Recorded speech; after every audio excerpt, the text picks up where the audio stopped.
자, 지난주에 우리 아브라함의 이야기에 대해서 생각을 했습니다.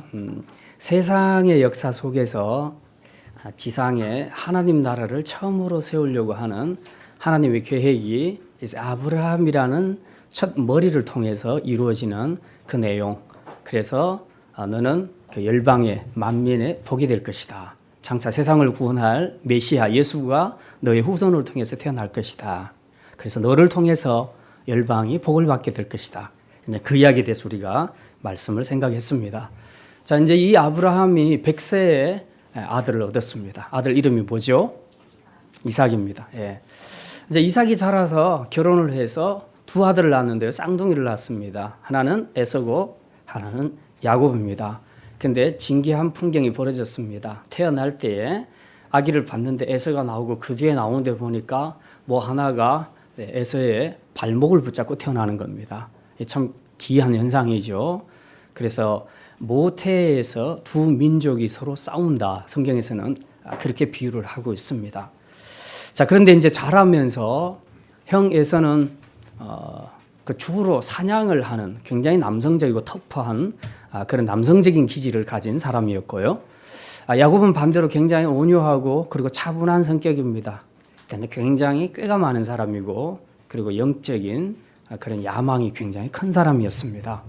그래서 이 야곱이 늘 마음속에 자기가 장자권의 축복을 받아야 되는데 그걸 받지 못한 것에 대해서 늘 마음에 안타까움이 있었습니다.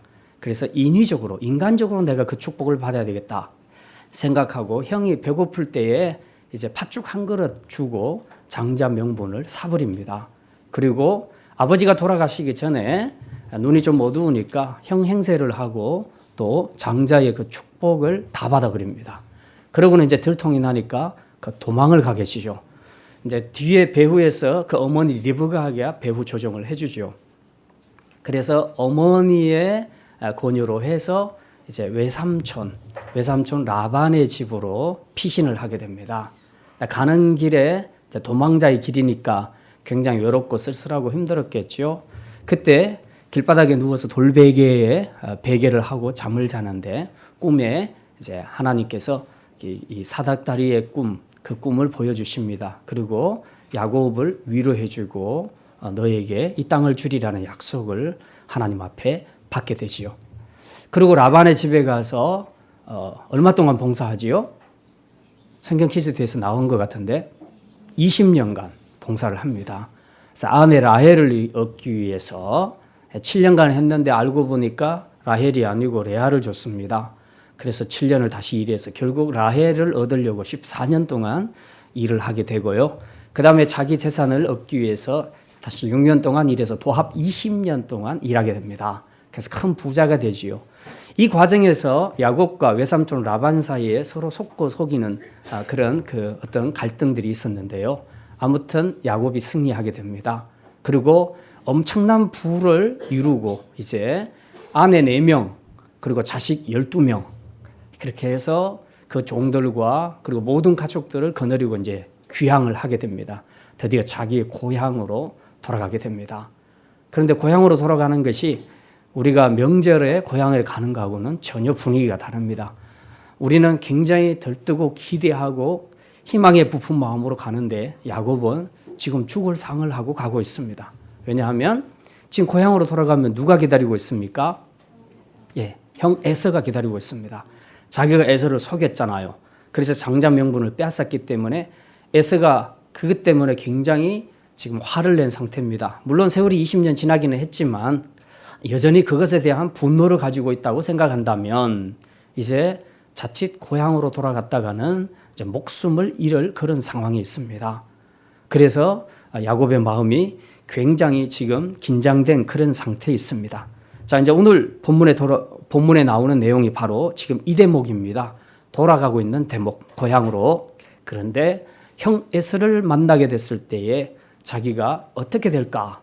그걸 지금 심히 두려워하고 긴장하는 이제 그런 상태에서 야곱이 나름대로 머리를 좀 쓰지요. 그래서 자기가 가장 사랑하는 라헬과 그리고 그 두 아들은 맨 뒤에 빼고 그 다음에 레아를 앞에 놓고 그 앞에다가 자기 종들, 자기가 얻었던 그 아내, 종이었던 아내들, 그리고 그 아들들을 놓고, 가축들을 놓고, 그렇게 해서 이제 진행을 시키지요. 그렇지만은 그 마음속에 지금 그 두려움을 떨쳐버릴 수가 없는 상황입니다. 자, 이런 상황에서 이제 앞에 야복강을 만나게 되는데, 그 야복나루, 야복강을 건너가게 하고 난 다음에 자기는 혼자 그 야복강가에 남게 됩니다. 근데 그 자리에서 누구를 만나냐 하면 천사를 만나게 되지요. 그리고 천사와 갑자기 붙어서 씨름을 합니다. 근데 씨름을 하는데 야곱이 너무 세요. 그래서 천사가 이기지를 못하겠다고 생각하고 놔주라 하니까 안 놔줍니다. 그러니까 어떻게 합니까? 야곱의 환도뼈, 허벅지 관절뼈를 때립니다. 그래서 뼈가 위골이 돼서 이제 쩔뚝거리는 이제 그런 상황이 되죠. 그래도 야곱이 끝까지 놓지 않고 그 천사에게 축복해 달라고 그럽니다. 그러니까 천사가 묻지요. 네 이름이 뭐냐? 그러니까 야곱입니다. 이제는 네 이름을 야곱이라 하지 마라. 이스라엘이라 불러라. 부를 것이라. 그렇게 해서 야곱이 이스라엘이라는 이름으로 바뀌게 되지요. 이 이름이 갖는 의미는 굉장히 큽니다. 야곱의 뜻은 원래 뒷발꿈치를 잡는 자 혹은 속이는 자 하는 그런 뜻을 가지고 있는데요. 네, 이스라엘은 지금 장차 하나님이 이 12지파를 통해서 하나님 나라를 건설하는 초석이 되는 것이 이스라엘입니다. 그러니 이게 지금 엄청난 변신이죠. 예, 이 이름의 축복, 이 영적인 축복을 받게 된 것입니다. 자, 오늘 우리가 말씀을 생각하려고 하는 것은 바로 그겁니다. 예, 사람이 어떻게 변화될 수 있겠는가? 이제 오늘은 2016년 1월 17일이죠. 예, 아직은 1월 달이니까 우리가 새해에 대한 희망을 가져도 좋겠습니다. 예, 이제 새해가 되면 우리가 많은 것들이 좀 변화되기를 원합니다. 뉴스를 보면서 정치권이 좀 변했으면 좋겠다. 이대로는 좀 안 돼. 올해는 좀 변했으면 좋겠어. 경제 뉴스를 보면서 올해는 정말 좀 경제적으로 회복이 됐으면 좋겠어. 경제가 변화되기를 바라는 그런 마음을 갖게 되지요. 근데 새해가 되면 우리가 바뀌고 변화되기를 바라는 것은 그것뿐만이 아니지요. 우리 집에 남편이 좀 바뀌었으면 좋겠어. 그러니까 남편은 그럽니다. 우리 아내가 올해만은 좀 바뀌었으면 좋겠어. 그리고 부모들은 그러죠. 우리 자식들 정말 올해 좀 바뀌었으면 좋겠어. 변화됐으면 좋겠어. 성장했으면 좋겠어. 이제 그런 생각들을 많이 하게 됩니다. 그래서 새해 기도 제목을 제가 받아보니까요.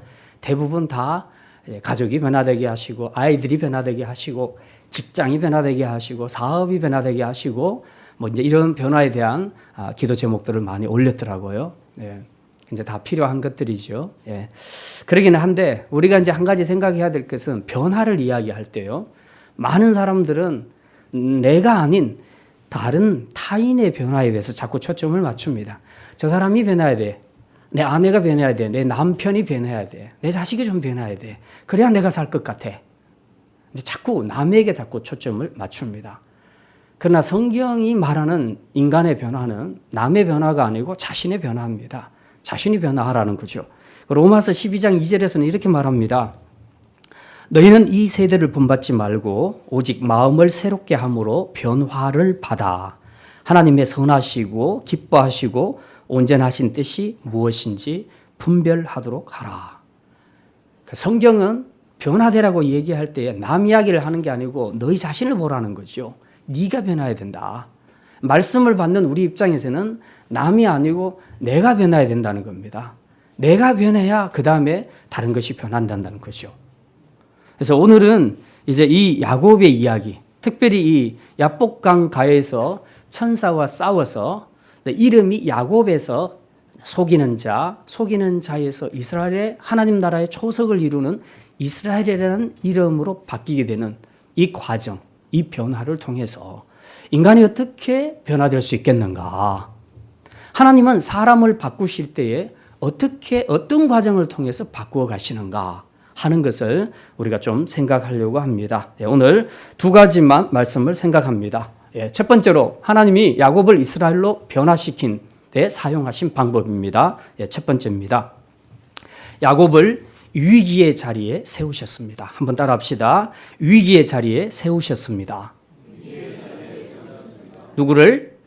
야곱을. 누구를? 나를. 우리를. 나를 위기의 자리에 세우심으로써 이제 야곱된 인생을 이스라엘된 인생으로 하나님이 바꾸신다는 것입니다. 자, 지금 야곱은 아까 우리가 쭉 읽어봤더니 굉장히 부자입니다. 예, 짐승, 가축, 떼들도 굉장히 많고요. 아내도 4씩이나 되고 또 자식들도 12명이나 됩니다. 그렇지만은 지금 마음이 기쁘지 않잖아요. 긴장되고 두려운 상황입니다. 왜 그렇습니까? 자기가 20년 전에 형한테 했던 일이 있잖아요. 그렇기 때문에 지금 돌아가면 혹시라도 에서가 복수의 칼을 들고 기다리고 있다면, 그래서 자기를 죽인다면 지금 내가 이룬 이 모든 이 모든 축복이 무슨 소용이 있겠는가. 그런 일말의 두려움을 가지게 된 것이죠. 참 위기의 상황이라고 볼 수 있습니다. 실제로 그 마음이 어떤가 7절에 보면 그렇게 기록이 되어 있습니다. 창세기 32장 7절 말씀 우리 같이 한번 읽겠습니다. 야곱이 심히 두렵고 답답하여 자기와 함께한 동행자와 양과 소와 낙타를 2대로 나누고, 심히 두렵고 답답했다. 우리가 어떤 그 위기의 상황을 만나게 되면 일단 두려움을 가지게 됩니다. 아, 큰일 났다. 지금 이걸 어떻게 문제를 풀어야 되지? 그리고 문제가 풀리지 않으면 그때부터 막 답답해집니다. 이 정도가 심하면 사람이 돌아버립니다. 미쳐버립니다.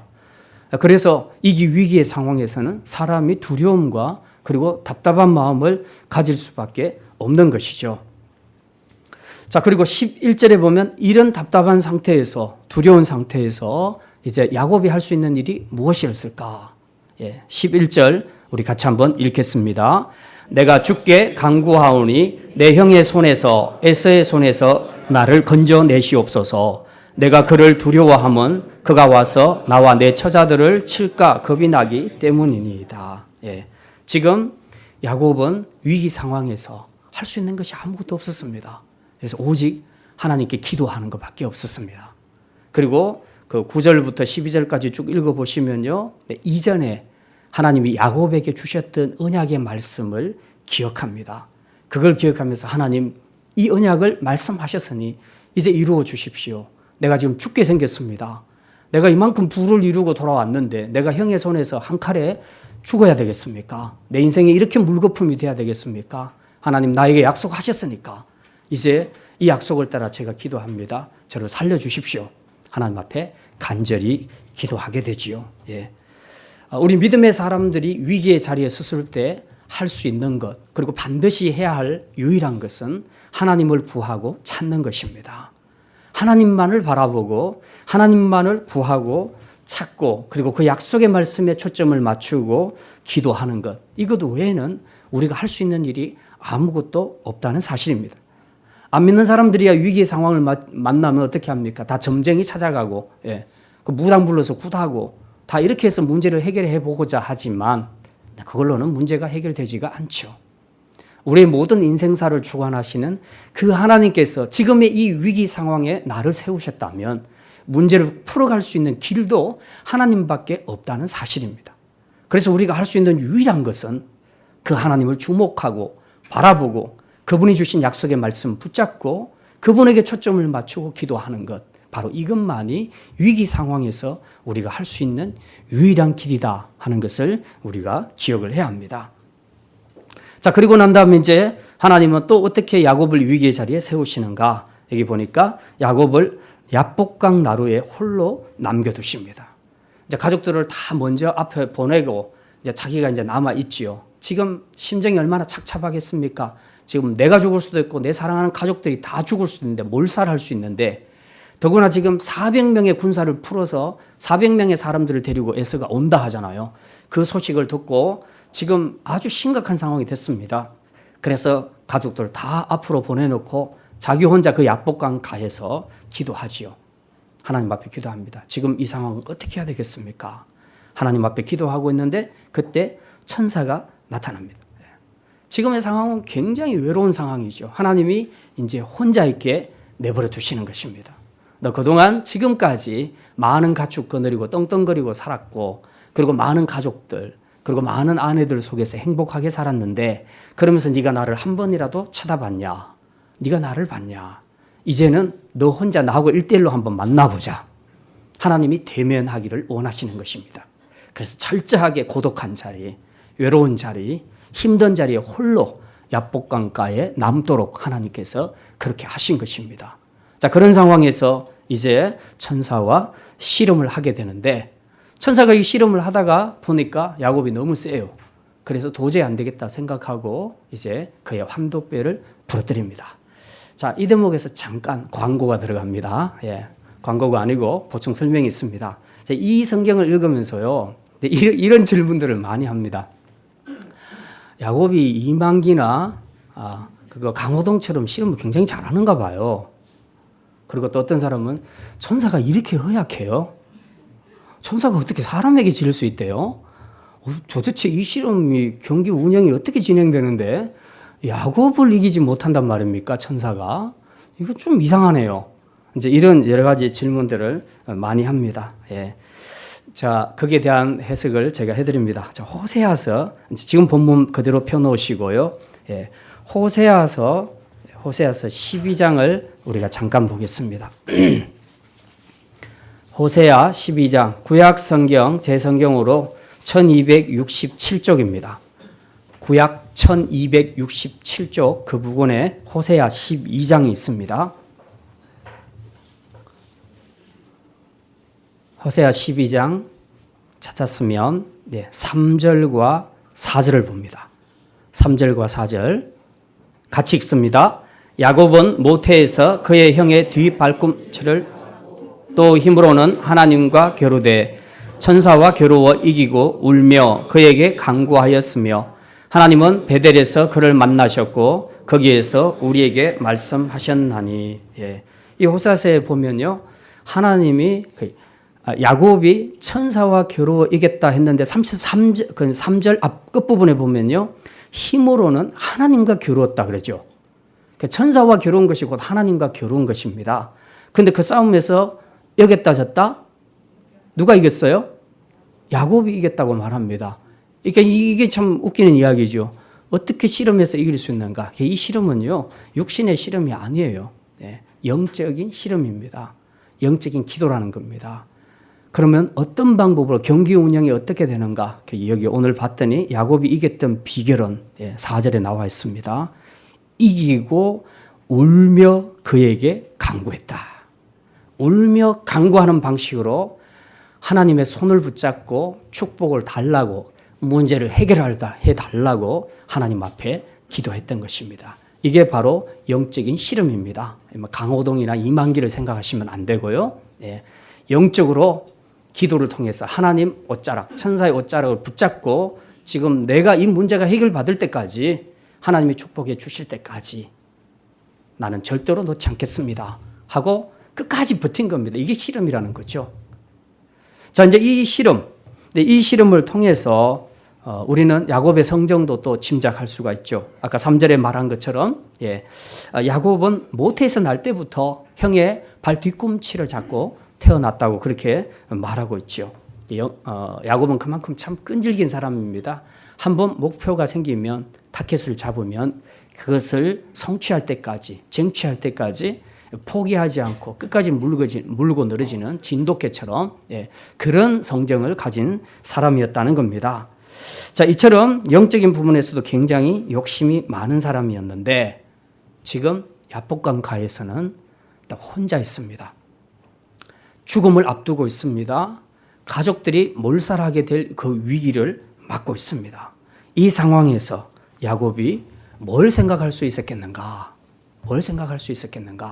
정말 힘들었을 거 아닙니까? 온갖 생각이 다 스쳐 지나갔을 것이죠. 그동안 내가 사람을 속이고 살았구나. 내가 인간적인 방식으로 살았구나. 하나님의 방식으로 하나님께 맡기며 산 것이 아니라 내 생각대로 살았구나. 그렇게 여러 가지 생각들을 이제 다 했을 거 아닙니까? 자, 그렇지만은 어쨌든 그런 상황에서 야곱은 울면서 기도할 수밖에 없었습니다. 사람이 약하면 어떻게 하겠어요? 그냥 울고, 특히 여자분들이 제일 잘하는 거 그거 아닙니까? 그 장희빈이 임금을 사로잡을 수 있었던 것은 바로 그 눈물 아닙니까? 여자의 연약한 눈물. 그 눈물 앞에서 어떤 강인한 남자도 넘어질 수밖에 없는 것이죠. 근데 이제 그거는 참 그 장희빈의 그 교사스러운 그런 모습이고요. 야곱이 흘렸던 눈물은 그런 게 아니죠. 지금 위기의 상황에서 자기가 죽게 되었으니까 이제 하나님 앞에서 울면서 이 문제를 해결해 달라고 이 영적인 축복을 하나님이 주시도록 울면서 그렇게 끝까지 기도하고 구했다는 사실입니다. 바로 이 부분이죠. 자, 하나님은 이 그의 끈질긴 영적인 실험, 이 기도를 통해서 이제 야곱을 이스라엘이란 이름으로 바꾸어 주십니다. 그동안 하나님께서는 이 야곱이 사람을 속이면서 인간적인 방식으로 성공의 가도를 달려온 것에 대해서 이제는 내가 한번 손을 볼 것이다. 너 지금까지 잘 살았지? 네가 원하는 거 다 얻었지? 아내도 넷 얻었고 사랑하는 라헬도 얻었고 아들도 12이나 얻었지? 세상에서 갑부로 성공했지? 그렇지만 넌 그 길을 달려오는 동안 나를 제대로 보지 않았어. 이제 내가 나를 보게 할 거야. 그게 너에게 필요한 변화야. 그래서 하나님께서 그를 변화시키기로 하셨습니다. 그리고 에서를 준비하셨고 야복 강가에 야곱을 혼자 남겨두셨습니다. 이제 그 철저한 외로움과 두려움 속에 떨게 하심으로써 이제 야곱이 내게는 아무 소망이 없구나. 내가 가진 것은 아무 의미가 없구나. 이제 나에게 필요한 것은 하나님이구나. 이제 내가 봐야 할 분은 하나님밖에 없구나 하는 것을 깨닫게 된 것입니다. 그래서 야곱은 천사를 붙들고 그의 환도뼈가 부러졌는데도 불구하고 끝까지 놓지 않았습니다. 왜? 이제 이거 놔버리면 천사가 가버리면 자기 인생은 끝이라는 거죠. 그래서 이 천사를 붙들고 끝까지 이 문제 해결과 영적인 축복을 위해서 하나님 앞에 기도했다는 사실입니다. 하나님은 이처럼 우리를 변화시키기 위하여서 때로는 위기의 자리에 우리를 세우신다는 것, 우리가 이것을 기억을 해야 합니다. 그렇기 때문에 만약에 여러분의 인생을 살아가면서 혹시 위기의 상황이 온다면 그것을 그냥 왜 이렇게 재수가 없어? 그렇게 생각하지 마시고요. 이게 하나님이 나를 이스라엘로 변화시키기 위한 하나님의 나를 변화시키기 위한 하나님의 축복의 기회구나. 그렇게 생각하시라는 겁니다. 그렇게 생각하시고 야곱처럼 이제 이 절대절명의 위기에서 하나님만을 바라보면서 기도하신다면 하나님은 틀림없이 여러분의 문제를 해결해 주실 것이고 이제 야곱된 여러분의 삶을 이스라엘로 변화시켜 주실 줄 믿습니다. 올 한 해는 우리 모든 성도들이 이 변화의 축복을 받을 수 있기를, 이 위기의 자리에서 이런 놀라운 이스라엘로 변화되는 축복을 받을 수 있기를 주님의 이름으로 축원합니다. 두 번째 말씀입니다. 하나님이 야곱을 이스라엘로 변화시킬 때 사용하신 방법, 반대로 거꾸로 얘기하면 우리가 변화될 수 있는 두 번째 방법, 하나님이 무엇을 사용하셨는가? 둘째로 하나님께서는 우리의 내면을 직면하게 하십니다. 한번 따라 합시다. 우리의 내면을 직면하게 하십니다. 27절에 보면요. 다시 창세기 32장입니다.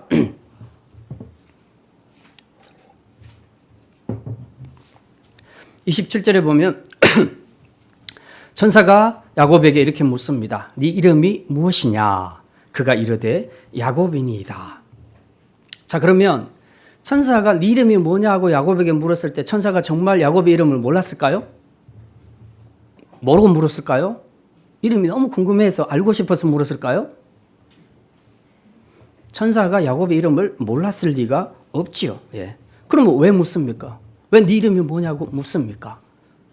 지금 천사는 이 질문을 통해서 그 이름을 이야기하는 것이 아니에요. 그 이름에 담겨있는 네 인생, 너의 존재, 너는 지금까지 어떤 존재로 살아왔느냐, 지금 그걸 묻고 싶은 겁니다. 그것에 대한 대답을 듣고 싶은 거예요. 그래서 네 이름이 무엇이냐 하고 지금 천사가 야곱에게 묻는 것입니다. 자, 이걸 야곱이 파악을 못했을 리가 없다는 거죠. 그러니까 야곱이 자기 이름을 대답할 때 나는 야곱입니다 라고 대답할 때에 대답은 간단하게 했지만 그 머릿속에는 얼마나 복잡했겠으며 그 마음은 얼마나 힘들었겠느냐 하는 거죠.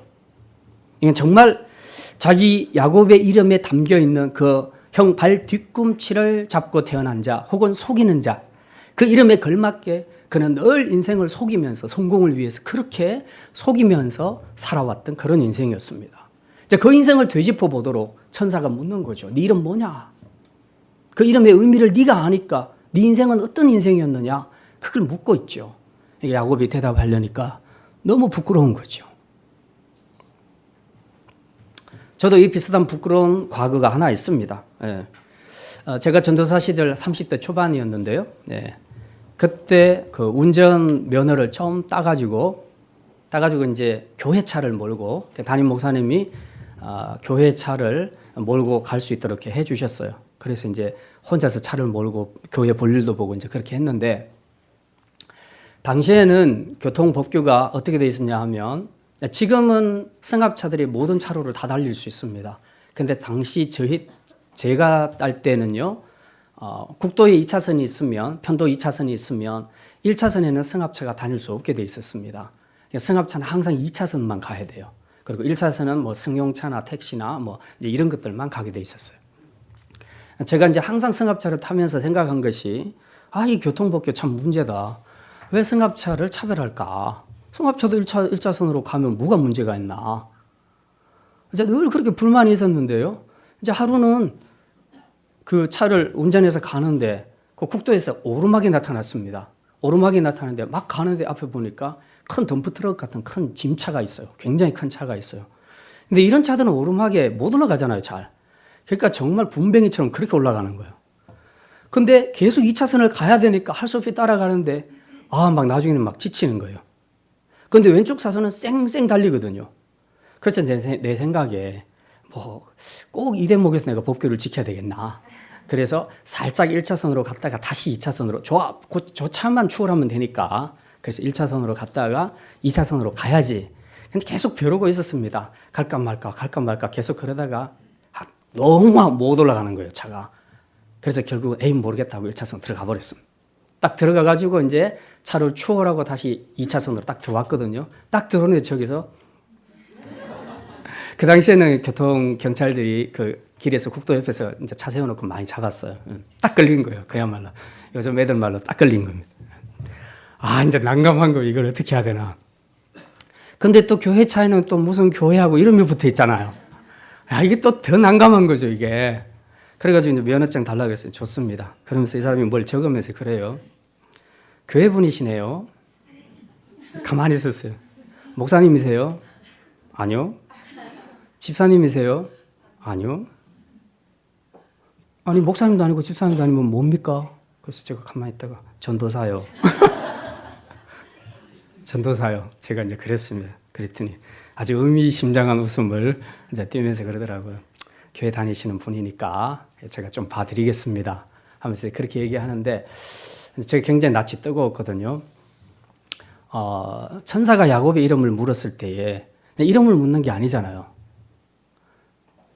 야곱은 야곱이라는 이름을 대답하는 순간에 자기가 지금까지 살아온 인생이 얼마나 더럽고 추한 인생이었는가, 하나님 보시기에 정말 아름답지 못한 그런 삶을 살았던 것이 주마등처럼 지나갔을 거라는 거죠. 그래도 참 짧은 순간이지만 야곱이라고 자기 이름을 말하는 것이 얼마나 힘들었을까, 얼마나 부끄러웠을까, 그런 얘기죠. 저한테 그냥 직업을 물었을 뿐인데 저는 전도사라는 말을 잘 못하겠더라고요. 그래도 목사보다는 좀 낫나? 아무튼 그런 거죠. 그래서 참 하나님은 어떤 순간에는요, 우리를 변화시키기 위해서 아주 리얼하게 적나라하게 우리의 내면과 실체를 보게 만들어 버립니다. 누구를 통해서든 혹은 어떤 사건을 통해서든 아주 피할 수 없는 적나라한 모습을 보게 만드신다는 겁니다. 우리가 교회에서 그냥 성도들끼리 생활할 때는요, 아무개 집사 기도도 많이 하고, 아무개 집사 성경도 많이 알고, 아무개 집사 섬기기도 잘하고, 아무개 집사 대인관계도 잘하고, 정말 건강하고 아름다운 모습들인데, 근데 그 속에 있는 속사람은 우리가 다 모르잖아요. 다 모르는데 이 모습을 자기가 볼 기회가 별로 없이 살아갈 수가 있단 말이죠. 근데 어떤 순간에는요, 하나님께서 정말 예기치 못한 사람을 만나게 하시고 예기치 못한 상황을 만나게 하셔서 더 이상 내가 겉으로 꾸미고 살았던 삶으로는 대응할 수 없도록 아주 적나라하게 내 실체를 폭로시켜 버리십니다. 제가 전도사로서 딱지 끊기는 것처럼 그렇게 더 이상 피할 수 없도록 그렇게 확실하게 내 내면을, 실체를 보게 하신다는 거죠. 그 순간이 얼마나 수치스럽고 부끄럽고 그렇습니까? 예. 그렇지만은 그 부끄러운 순간에도 우리가 꼭 가져야 될 생각이 하나 있습니다. 그건 뭐냐? 하나님이 난 망신 주려고 하는 것이 목적이 아니다. 내 내면, 내 실체를 보게 하심으로 이제 네 실존이 뭔가를 네 스스로 이제 깨달아라. 네가 하나님 앞에서 얼마나 죄인인가. 사람들 보기에는 참 멋있고 그럴듯하고 교양 있는 사람이었던 것처럼 보여지만 그러나 하나님 앞에서는 네가 얼마나 더럽고 추한 죄인인가. 그것을 보라는 거죠. 그 실체를 보게 하기 위해서 아주 적나라한 그 하나님의 상황을 연출을 시킨다는 겁니다. 그러니까 우리는 그런 상황이 찾아왔을 때 정말 재수없게 내가 왜 이렇게 됐을까? 하나님은 왜 나를 세상 사람들 앞에서 이렇게 망신시킬까? 왜 전도사로서 경찰들한테 걸려가지고 이렇게 망신을 당하게 하실까? 그냥 나는 잠시 1차선으로 들어갔을 뿐인데 그게 뭐 그렇게 대단하다고 내 실체를 이렇게 폭로시키실까? 이제 그런 것이 아니고요. 이제 그런 것들을 통해서 우리가 얼마나 본질적으로 더럽고 추한 죄인인가를 보게 하시는 거죠. 그리고 그것을 깨닫는 순간 우리가 해야 될 것은 무엇입니까? 그렇습니다. 하나님, 나 정말 이런 사람입니다. 정말 난 더럽고 추한 사람입니다. 형의 뒷발꿈치를 잡은 사람입니다. 남을 속이며 살아왔습니다. 내 목적을 위해서 모든 사람들을 속이고 수단과 방법을 가리지 않고 성공의 가도를 달려왔습니다. 그런데 하나님, 나에게 내 정체를 폭로시키시니까 내가 더 이상 할 말이 없네요. 하나님, 내가 솔직히 고백하겠습니다. 나는 이런 인간이었습니다. 그리고 대답하는 것이 나는 야곱인이다 하는 그 말입니다. 이것을 통해서 이제 야곱은 자기 실존을 보게 된 것입니다. 그리고 이제부터는 하나님 외에는 답이 없다는 것을 생각하게 된 거죠. 그래서 천사를 끝까지 물고 늘어지는 겁니다. 이 대답 다 듣고 천사가 뭐라고 그렇게 얘기합니까? 28절 우리 같이 읽겠습니다. 그가 이르되 내 이름을 다시는 야곱이라 부를 것이 아니요 이스라엘이라 부를 것이니 이는 네가 하나님과 및 사람들과 겨루어 이겼음이니라. 예. 하나님과 겨루어 이겼다. 사람과 겨루어 이겼다라는 것은 무슨 말입니까? 야곱은 이제 이 천사를 붙잡고 자기가 영적으로 사는 길은 하나님의 은혜밖에 없다는 것, 하나님의 도우심밖에 없다는 것, 이걸 확실하게 느끼고 끝까지 천사를 붙잡았던 것입니다. 그래서 이 영적인 실험에서 결국은 하나님이 진 거죠. 야곱의 기도가 믿음의 기도, 간절한 영적인 갈망이 훨씬 더 컸던 것입니다. 그래서 하나님은 그 영적인 갈망을 보시고 이제 야곱을 변화시켜 주십니다. 변화시켜 주는데 보니까 이제는 네 이름을 야곱이라 부르지 말고 뭐라고요? 이스라엘이라 부를 것이라. 이스라엘이라. 이제 내가 너를 통해서 세상을 구원할 메시아가 태어날 그 나라 12기초석 너의 12아들을 통해서 이루어질 하나님 나라를 내가 세울 것이다. 하나님께서 이렇게 축복된 존재로 만들어 주시는 것입니다. 그러면 이제 우리가 분명하게 기억해야 될 것은 어쨌든 하나님의 일하시는 방식은 때때로 이렇게 한다. 내가 내 내면의 실제를 보지 못하고 굉장히 믿음이 좋은 사람인 것처럼 굉장히 예의가 바르고 건강한 사람인 것처럼 생각하지만 하나님은 종종 그런 거치장한 그럴싸한 모습이 아니라 그 속에 담겨있는 우리의 악하고 추하고 더러운 우리의 실제와 내면을 직면하게 하셔서 이제 자신이 어떤 존재인가를 깨닫고 변화되기를 갈망하게 하는 바로 그 방식이 하나님이 사람을 변화시키는 방식이라는 거죠. 그래서 하나님은 필요한 때에 사람의 방어벽을 확실히 무너뜨립니다. 그동안은 내가 방어벽을 치고 살았는데 이제는 절대로 방어벽이 나를 보호할 수 없도록 하나님이 방어벽을 다 무너뜨리십니다. 그래서 그것을 통해서 적나라하게 자신을 보게 하심으로써 이제 우리가 살 길은 야곱처럼 천사를 하나님을 붙잡는 길밖에 없다. 생명을 걸고 이 기도라는 영적인 실험의 자리로 나아갈 수 있도록 만드는 것. 바로 그것이 하나님이 우리를 변화시키는 방법이라는 것입니다. 그러면 지금 이 신약 시대에는 하나님께서 우리를 어떻게 내면의 실존을 보게 하고 그리고 우리를 변화시키십니까? 그것은 바로 예수 그리스도의 십자가입니다. 이제 예수 그리스도의 십자가 앞에 서면 누구나 다 인간은 자신의 감추었던 그 내면과 추악한 실존을 발견하게 되어 있습니다. 진짜 예수 그리스도의 십자가 앞에 정직하게 섰다면 우리는 그 십자가 앞에서 누구도 자기를 의인이라고 말할 수 없고요. 오히려 십자가 앞에 서면 설수록 십자가를 묵상하면 묵상할수록 우리는 더욱 추하고 악한 죄인이라는 것을 우리가 깨닫게 되는 것입니다. 그래서 하나님은 지금 이 시대의 십자가를 통해서 우리의 실존과 내면을 직면하게 하신다는 사실입니다. 그래서 이 십자가를 통해서 자신을 발견한 사람은 이제 하나님 앞에 죄를 고백하게 되어 있습니다. 고백하고 믿음으로 하나님을 붙잡게 되어 있습니다. 그러면 바로 그 사람에게 하나님께서 복을 주셔서 이제 그 더럽고 추악했던 인생 야곱에서 변화되어서 이제 축복된 인생 이스라엘로 하나님이 바꾸어 주시는 줄 믿으시기를 바랍니다. 이제 말씀을 마칩니다. 하나님은 당신의 백성들이 하나님을 보지 않고 계속해서 세상을 향해 성공의 가도를 달리고 있는 그런 당신의 백성들을 영적으로 변화시키고 살리시기 위하여 때로는 위기의 자리에 때로는 벼랑 끝에 우리를 세우기도 하신다는 사실을 우리가 기억해야 합니다. 왜냐하면 바로 그것에서 이제 우리는 하나님만을 구하게 되고 하나님을 찾게 될 것이기 때문에 그렇습니다. 오늘 우리에게 필요한 것은 바로 이것입니다. 하나님의 백성임에도 불구하고 하나님을 쳐다보지도 않고 자기 방식대로 성공의 가도를 달려오는 바로 그런 사람들, 바로 그런 사람들에게 이제 하나님께서 위기의 자리에 세우시는 순간 우리는 야곱처럼 주님만을 보면서 주님께 울면서 간구하는 그런 회개의 사람, 그런 믿음의 고백을 하는 사람이 되어야 할 것입니다. 하나님은 어떤 수치스러운 일을 통해서도 우리 내면과 속사람을 반드시 보게 하십니다. 그게 우리를 변화시키는 길이고 그게 우리를 살리는 길이기 때문에 그렇습니다. 그래서 이런 수치스러운 상황이 혹시 오게 된다 할지라도 여러분이 불평하거나 원망하지 마시고 오히려 하나님 앞에 감사함으로 나가십시오. 그리고 야곱처럼 솔직히 나는 정말 이런 추하고 더러운 인간입니다 하고 고백하며 정직하게 나아갈 수 있기를 바랍니다. 그러면 틀림없이 야곱이 이스라엘로 변화된 것처럼 우리의 삶에도 하나님께서 함께 하셔서 우리의 문제를 해결해 주시고 이제 야곱된 우리의 추하고 더러운 삶을 이스라엘이라는 큰 축복의 이름으로 바꾸어 주실 줄 믿습니다.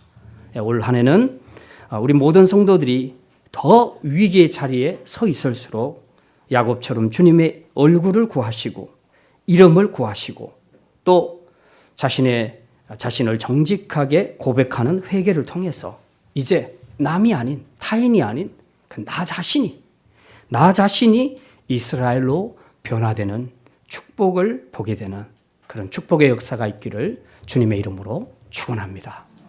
기도합니다.